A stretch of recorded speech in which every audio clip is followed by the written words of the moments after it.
খুবই আনন্দের দিন। কেন আনন্দের দিন? কারণ অনেক হিসাব মিলে গেল। আগে না পার্টি সং শুনে নিয়ে আনন্দের দিন তো আনন্দ করা লাগবে, তাই না?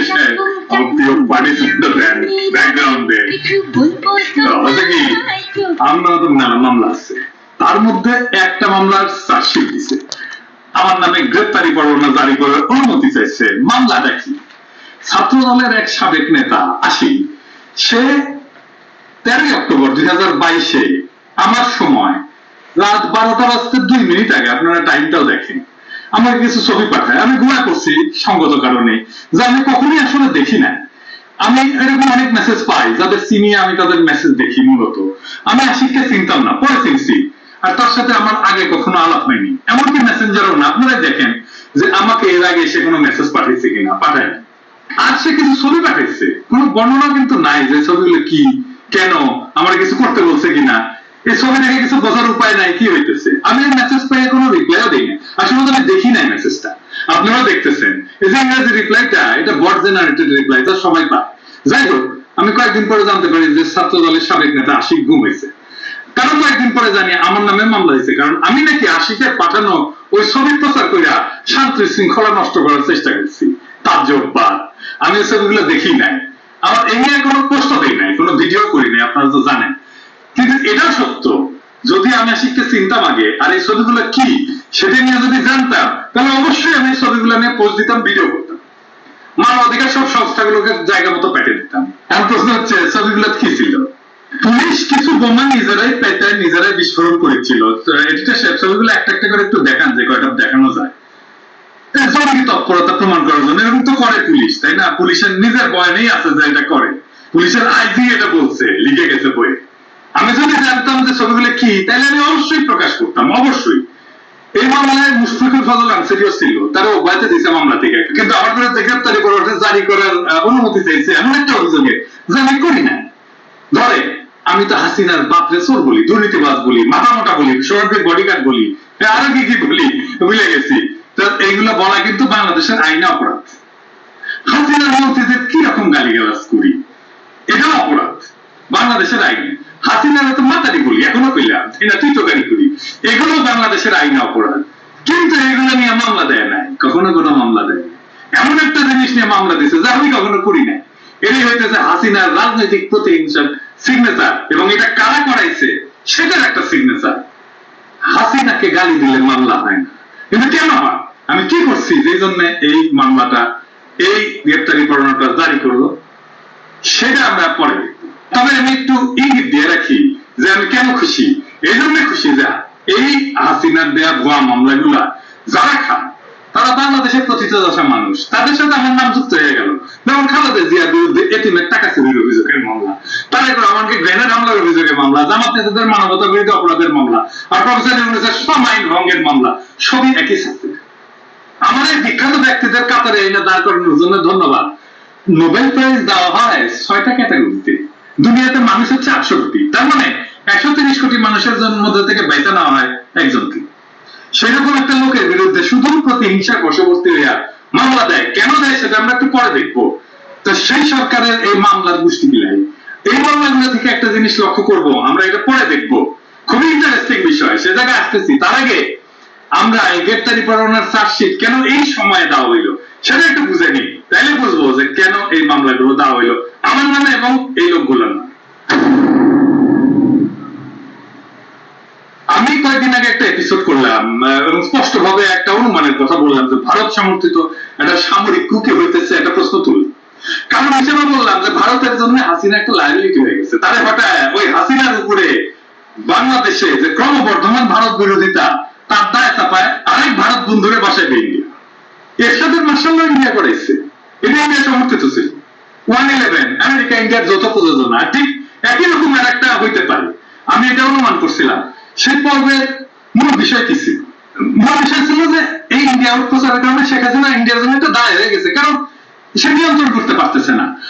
সেই কারণে ভারত এখন চায় জনগণের ক্ষোভকে নিজের থেকে সরায় দিয়া এরশাদ টাইপ একটা জেনারেলকে বসায় তার অবস্থানকে আবার শক্তিশালী করবে। হাসিনা ক্ষমতা হারাইতে গেলে তো সে সেটা প্রতিরোধ করবে, তাই না? কিন্তু সে কি ভারতের চাপ সহ্য করতে সক্ষম হবে? তার সবকিছু ভারতের সাথে বাধা, এমনকি তার মেয়েও দিল্লিতে। যাই হোক, হাসিনা এটা গ্যারান্টি ছাড়া চলে যাবে না যে তার উপরে কোনো ঝামেলা আসবে না, সে একটা সেফ এক্সিট চাইবে। তো ভারতের নির্বাচিত এই জেনারেলরা ক্ষমতা থেকে পতনের পর তার নিরাপত্তা নিশ্চিত করবে। একই ঘটনা ঘটছিল 1999 সালে ইএলএসির নির্বাচনের 6 মাস আগে পুতিনের কাছে রাষ্ট্রপতি পদ হস্তান্তর করেছিল। কেন? কারণ সে একটা সেফ এক্সিট চাইছিল। এরশাদ তো ইন্ডিয়ানই মারছিল, কিন্তু যখন দেখলো যে এরশাদ চলমান, তখন এরশাদের পিছন থেকে ইন্ডিয়া চলে গেল, চলে যায় হাসিনাকে সিগন্যাল দিল যে তুমি রাজপথে আন্দোলন শুরু করে দাও।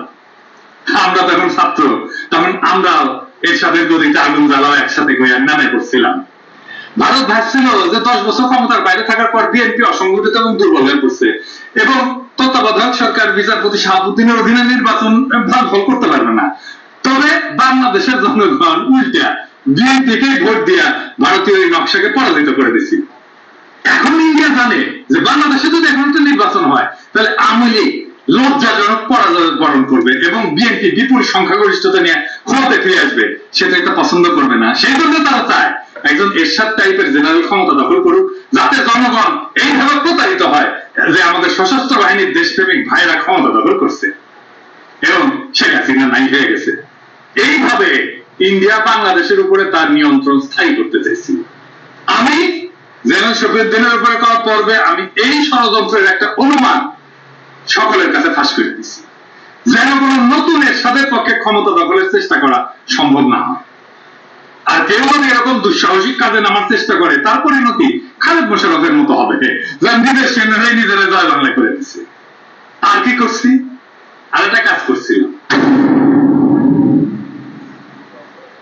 আমি ফরিদপুরে যে সাম্প্রদায়িক দাঙ্গা তৈরি করার চেষ্টা হয়েছিল, করছিল, সেই ষড়যন্ত্র নস্যাৎ করতে সাহায্য করছি। আমি আমাদের জনগণকে শান্ত থাকার এবং এই ধরনের ষড়যন্ত্রে পা না দেওয়ার অনুরোধ করছি। তারা আমার কথা রাখছে, তারা ঠিক কাজটা করছে, ফলে তাদের এই ষড়যন্ত্রের পরিকল্পনা সেটাও নস্যাৎ হয়ে গেছে।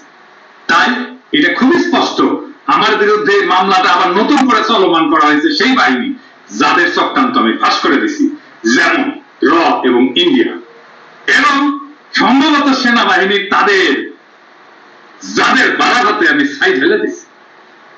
আমার অনুমান ইন্ডিয়ার দুইটা কারণে ঢাকায় পরিবর্তন আনতে তাড়াহুড়া করতেছে। কি কি সেই দুইটা কারণ? আসলে আবার একটু দেখি, আমি আগেও বলছি, আবার একটু দেখি। প্রথমত, আমাদের অঞ্চলের ভূ রাজনীতির একটা অভূতপূর্ব গতিতে পরিবর্তন হচ্ছে।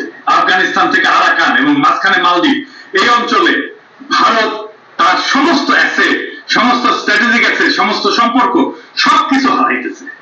ভারত যেসব জায়গায় হারছে সেসব জায়গাতেই চীন আগায় গেছে।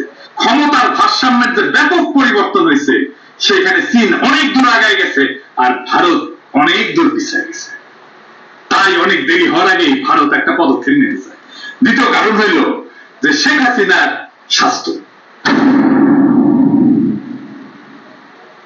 আপনারা জানেন কিনা জানি না, এইটা তার আলসারেটিভ কোলাইটিস আছে, মানে হতে পারে সারাক্ষণ। তো ওই জায়গাটা খুব খতরনাক অসুখ আর কি, এটা ক্যান্সারের রূপ নেয়। তো শোনা যায় যে সে আলসারেটিভ কোলাইটিসের জন্য মেলা ধরনের চিকিৎসা নিচ্ছে, স্টেম সেল থেরাপিও নাকি নিচ্ছে, জানি না সত্য মিথ্যা। কিন্তু তার এই আলসারেটিভ কোলাইটিসের জন্য তার শরীর খুবই খারাপ এবং শেখ হাসিনার সময় শেষ হয়ে আসতেছে শরীরের কারণে। শোনা যাচ্ছে থাইল্যান্ডে নাকি সে চেক আপে গেছে এবং সেখানেও নাকি সে তার স্বাস্থ্যের কি যেন করে আসবে। আমি আমাদের জনগণকে আমাদের আন্দোলনকে শিথিল না করার জন্য অনুরোধ জানাবো, কারণ শেখ হাসিনা অসুস্থ। আমরা তার সঠিক অবস্থা জানি না, তবে আমি অনুমান করি এটা গুরুতর। আমরা এটা মনে করতে পারি না যে সে আবার পরিপূর্ণভাবে সুস্থ হয়ে আবার সে আগের মতো জোরদারে সে শাসন চালায় যাবে, সেটা না হওয়ার সম্ভাবনা আছে। আর সেনাবাহিনীতে যদি আমার এই বিরুদ্ধে মামলাটা কিছু দুটো করার ক্ষেত্রে যুক্ত হয়ে থাকে, আমি তাদেরকে বলবো কাজটা ভালো করলেন না। যদি মনে করে থাকেন যে আমি আপনাদের বাড়া ভাতে সাইজ দিচ্ছি, আমার এটা সাইজ করতে হবে, কাজটা মোটেও ভালো করলেন না। এটা আমি মনে রাখবো, এটা আমি মনে রাখবো এই জন্য না যে আমার বিরুদ্ধে করছে, আমি এটা মনে রাখবো যে আপনারা হচ্ছেন ইন্ডিয়ান লেসপেন্সার, দেখে নিবো আপনাদের। শুনে যে কাজের শপথ আপনারা নিছেন, আমি তো সেই কাজই করি। আর সেটা হইতেছে আমাদের স্বাধীনতা, সার্বভৌমত্ব, আঞ্চলিক অখণ্ডতা এবং জাতীয় মর্যাদা সমুন্নত রাখা। আর তুমি এক কষাই মোদির পাত হইয়া উল্টা দিকে যাইতেছ, আমি সেটা যেতে দিব? আপনাদের টাইপ দেওয়া কঠিন কাজ না। হ্যাঁ, মনে আছে যে র্যাব কেমনে স্যাংশন পাইছিল? আপনাদের কাছে নিশ্চয় তথ্য আছে যে আমি কোন কাজটা করেছিলাম, কোন অল্প কাজটা করেছিলাম ওই ক্ষেত্রে। আপনাদের অফিসাররাই মানবাধিকার লঙ্ঘন করছে, র্যাবে যাইয়া গুম খুন করছে। এইগুলো জাতিসংঘের কাছে তুলে শান্তি রক্ষা মিশনে জয় বাংলা করে দিতে পারি। শুধু করি না এই জন্য জুনিয়র অফিসার, সৈনিক এদের মুখের দিকে তাকে না, কিন্তু একের পর এক থার্জম করে যেতেছেন। ডিজিএফআই দিয়ে থার্জম করে মিয়া হাসিনার জল্লাদ বানাইছেন ডিজিএফআই কে। লজ্জা করে না? নিজের বাহিনীর সেনা অফিসারকে 3 মাইল দূর থেকে যারা রক্ষা করার জন্য আহ্বান জানিয়েছিল তাদের রক্ষা করতে পারেন নাই। বৈশাখ ছিলেন আঙুল চুষছেন, এখন হ্যাডম দেখান। হ্যাঁ, হাসিনা গেলেলে, মুনিরকে গেলেলে গ্রেপ্তারি পাঠানো হয় না, কিন্তু রয়ে ভারতের কৌশল ফাঁস করে দিলে 72 ঘন্টা পার হয় না, গ্রেপ্তারি পড়ানো চলে আসে।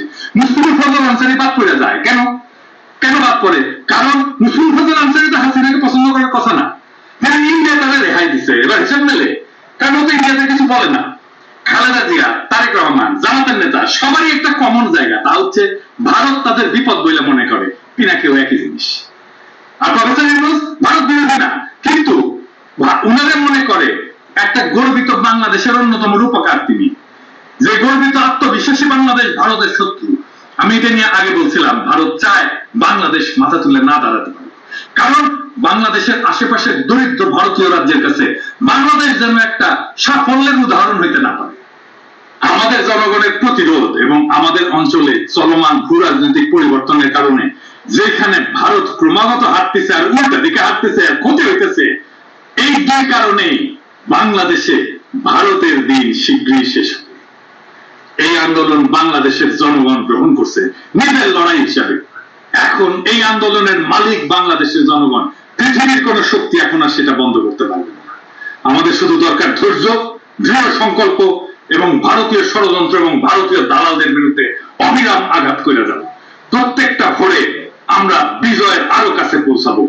পিনাকি, তোদের মামলা, তোদের বিচার, তোদের গ্রেপ্তারি পরোয়ানা, তোদের রক্ত চক্ষুকে